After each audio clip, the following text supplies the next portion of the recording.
नमस्कार, मैं नंदिनी प्रज्ञा करुणा institute of spiritual healing यहाँ से मैं बोल रही हूँ और आप सबका मैं स्वागत करती हूँ अपने ये स्पिरिचुअल हीलिंग के इंस्टीट्यूट में।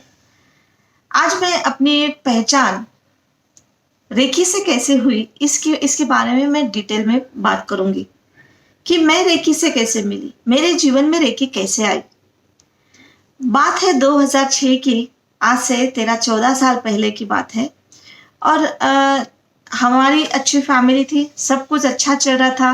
मिस्टर मेरे आर्किटेक्ट थे। अचानक एक दिन हार्ट अटैक आया और सब खत्म हो गया। कल है आज नहीं है, इस टाइप से पूरा खत्म हो गया।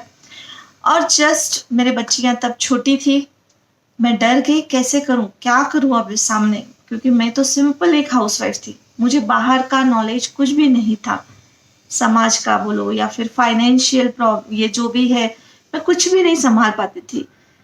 बस मेरा इतना ही काम रहता था, हस्बैंड ने ये दिया, आप इतना करना है, इतना करना है, बस बाहर का व्यवहारिक नॉलेज मुझे कुछ भी नहीं था। ऐसे इसमें मैं बहुत दुखी, इसमें मैं अपने मम्मी पापा के घर में आई थी और वहीं पे मेरी छोटी बेटी जो 9th स्टैंडर्ड में थी तब उसे कुछ एक मॉल में टैरो कार्ड्स दिखे, तो उसने जिद करके वो मुझे लेके मांगे। मैंने भी बच्चों का खिलौना समझ के खेलने के लिए उसे दे दिया, लेके दिया। तो एक दिन उसने बहुत अच्छे से स्टडी की, उस टैरो कार्ड की अपने पास लेके रखी। 21 दिन की कुछ उसकी स्टडी थी, वो किया और एक दिन बैठी सामने और सबको बोली कि मैं आप सबका भविष्य बताती हूँ, आप बैठिए, आप जो भी सवाल आपको पूछना है मैं आपको बताती हूँ।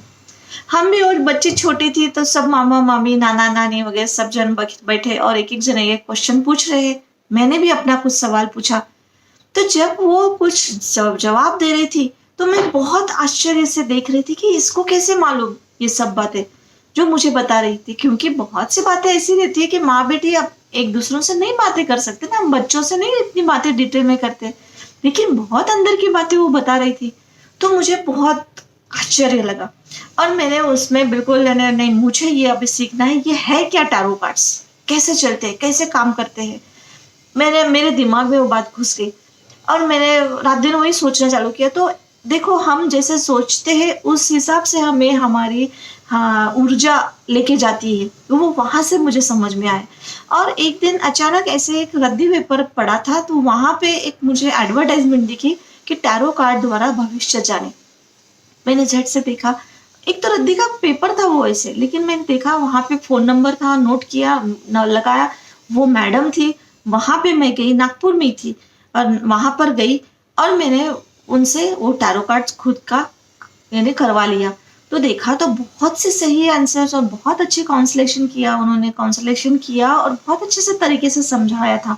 तो मुझे बहुत अच्छा लगा और मैंने मैडम की तरफ मैंने बिल्कुल जिद लगा दी कि मुझे सिखा दो ये क्या है। तो वहां पर ठीक है, उन्होंने भी मुझे सिखाया और वहीं पे मैंने रेकी भी सीखा। अब reiki first second third degree किया और मैं अपने आप पे के लिए करती रही। कुछ बातें वो दुख में से मैं बाहर आने लगी और धीरे धीरे धीरे अच्छा लगने लगा था। लेकिन हुआ क्या कि मैंने सीखा था और मैं जब दूसरों को देती थी रेकी, तो दूसरे जो लोग थे थोड़े से हंसते थे, ऐसा करने से होता है क्या, ऐसा करने से होता है क्या, अगर ऐसा होता तो डॉक्टर की क्या जरूरत थी, इतने लोगों एजुकेशन है तो इसकी क्या जरूरत थी, ऐसा क्या। तो इसका मुझे साइंटिफिकली उत्तर देना नहीं जमता था, क्योंकि पता ही नहीं था ना, ऐसा कुछ पता नहीं था कि ऐसा कुछ होता है करके। तो धीरे धीरे पता नहीं, मुझे एक अंदर से, मैं पूरी स्पष्ट नहीं थी इसलिए शायद, कि मुझे अंदर से एक डर बोलो, एक शर्म भी, मैं बहुत शर्मीली भी थी। तो एक वैसे भी मुझे एक हेजिटेशन जैसे होता था और धीरे धीरे धीरे धीरे मैं प्रॉपर उसका यूज नहीं कर पाती थी रेकी का।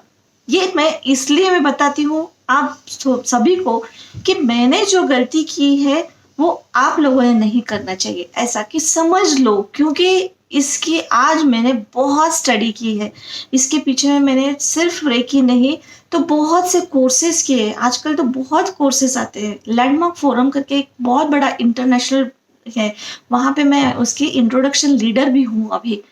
और एनएलपी, न्यूरो लिंग्विस्टिक प्रोग्रामिंग वगैरह, ऐसे बहुत से साइंटिफिकली कोर्स किए और उसके पीछे का भी जो राज है वो मुझे अभी पता चला। यानी अभी मैं बहुत क्लियर हूँ, यानी साइंटिफिकली रेकी क्या चीज़ है ये मुझे समझ में आ गया। तो वो उस हेजिटेशन के बारे में मुझे नहीं पता था यानी कुछ, तो इसलिए मैंने धीरे धीरे वो छोड़ दिया या फिर उतना नहीं करती थी। जहाँ चाहिए था वहां पे रेकी करना ये मैंने किया ही नहीं। धीरे धीरे वो निकल गई पूरी।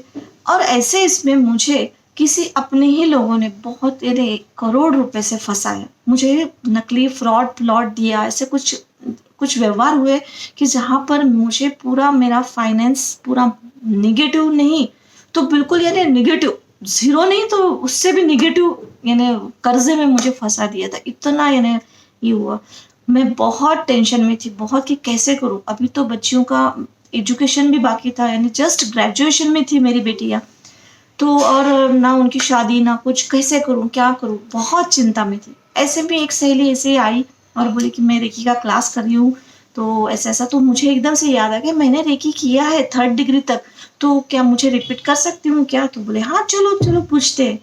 और ऐसे करते करते उसने मुझे अपनी जिन मैडम से मैंने आज सीखा था यानी वो सीखा था उनके तरफ मुझे लेके गई वो, और वहां पे मैंने पूरा रिपीटेशन किया। और वो मैडम मेरी सही में एक बैकबोन जैसे मेरे यानी खड़ी साथ में साथ खड़ी रही, मुझे पूरा मास्टर ग्रैंड मास्टर सिखाया, बहुत धीर दिया, यानी एक आधार दिया। और मेरे पास फ्लैट था तो उसको अच्छे से हमने कन्वर्ट किया, इंस्टीट्यूशन में रजिस्ट्रेशन किया। मैं आज यानी टैक्स इनकम टैक्स भरती हूँ और बहुत सही तरीके से, सभी बहुत कम करना है तो लेकिन ईमानदारी से, कि जो मुझे मेरे जीवन में फर्क आया वो मुझे लोगों के जीवन में फर्क देना है, उनके लिए मुझे स्टैंड करना है। ये मैंने वहां पे पर्पस रखा और काम को लगे। जिसने मुझे फंसाया उसके पीछे लगना मैंने छोड़ दिया। मैंने ना उसके लिए कोर्ट कचहरी की ना कुछ भी नहीं, उसको रेकी देती गई कि भैया तेरा हो जाएगा तो तू मुझे दे देना, करना तेरे मन में आए जो भी है। मैंने करते गई 8 साल हो गए अभी। सही में वहां से मेरा इतना फ्लरिश हुआ कि मेरा आज खुद का यानी बहुत सुंदर इंस्टीट्यूट नाम हो गया। कितने लोग, हजारों लोग आके सीख के गए। और अभी अभी जस्ट कुछ दिनों के पहले जो प्लॉट मेरा उन्होंने लिया था, फ्रॉड किया था, वो भी केस कुछ भी मैंने नहीं किया था, लेकिन अपने आप कहीं एक इंसान आया और बोले कि ताई ऐसा ऐसा हो सकता है, वैसे वैसे करो। जहां पर मेरा कुछ भी यानी इंटेंशन नहीं था या फिर ध्यान नहीं था या फिर मुझे लगा भी नहीं कि वो निकल जाएगा प्लॉट वगैरह, लेकिन वहां पर भी एक आशा का किरण अभी दिख रहा है। तो इस तरीके से ये रेकी काम करती है। और अभी मेरा स्टैंड तो एक ही है कि मैं लोगों के जीवन में रेकी के थ्रू कैसे परिवर्तन उनके जीवन में ला सकती हूँ, कैसे पॉजिटिविटी उनको सिखा सकती हूँ। ये एक ही पर्पस लेके मैं अपने जीवन का यानी दिन गुजार रही हूँ। और मैं बहुत खुश हूँ कि रेकी मेरे जीवन में है। बहुत बहुत थैंक यू। और आप भी इतनी सी बात मेरी एक ध्यान में रखें, कभी भी रेकी आपको कभी दगा नहीं देती, कभी नहीं दगा देती। हाँ, वो कब आपका प्रॉब्लम होगा सॉल्व ये मैं नहीं बता सकूंगी कि वो अभी 5 मिनट में होगा, घंटे में होगा, हफ्ते में होगा, दिन में होगा, महीने में होगा कि साल लग जाएंगे, मुझे पता नहीं। अभी रिसेंटली मैं एक बात और बताती हूँ मेरे साथ हुई। जो मेरी बेटी कार चला रही थी तो जस्ट 5-10 मिनट पहले ने उसका फोन आया था कि मम्मी मैं पहुंचती हूँ, मैं निकल चुकी हूँ यहाँ से वगैरह। तो मैं बोली ठीक है ओके बेटा। और बस पता नहीं क्या ध्यान में आया और मैंने उसको रेकी डाल दी कि एक चलो सुरक्षित मेरी बेटी घर में पहुंचे। 15 मिनट में उसका जबरदस्त एक्सीडेंट हुआ। कार इतनी चकनाचूर, कोई भी उसे देखता तो सोच ही नहीं सकता कि इस कार में बैठने वाला इंसान बचेगा। इतनी कार चकनाचूर हुई। कार गई, चलो ओके कब कोई बात नहीं, लेकिन बेटी को एक खरोच भी नहीं आई। ये रिसेंटली मेरा एक एक्सपीरियंस आपके साथ शेयर करी हूँ। सच्ची में मैं बहुत बहुत धन्यवाद करती हूँ कि देखिए जो भी है कार्मिक अकाउंट तक हमारे यानी एक कम करती है, देखिए हमें बहुत बहुत साथ देती है, बहुत साथ देती है। आप जो भी करें पूरे विश्वास और श्रद्धा के साथ करें। बाकी देखिए आपको बहुत प्रॉपर तरीके से अपनी मंजिल पर पहुंचा देगी। आप विश्वास करें, बस विश्वास करें। Thank you very much.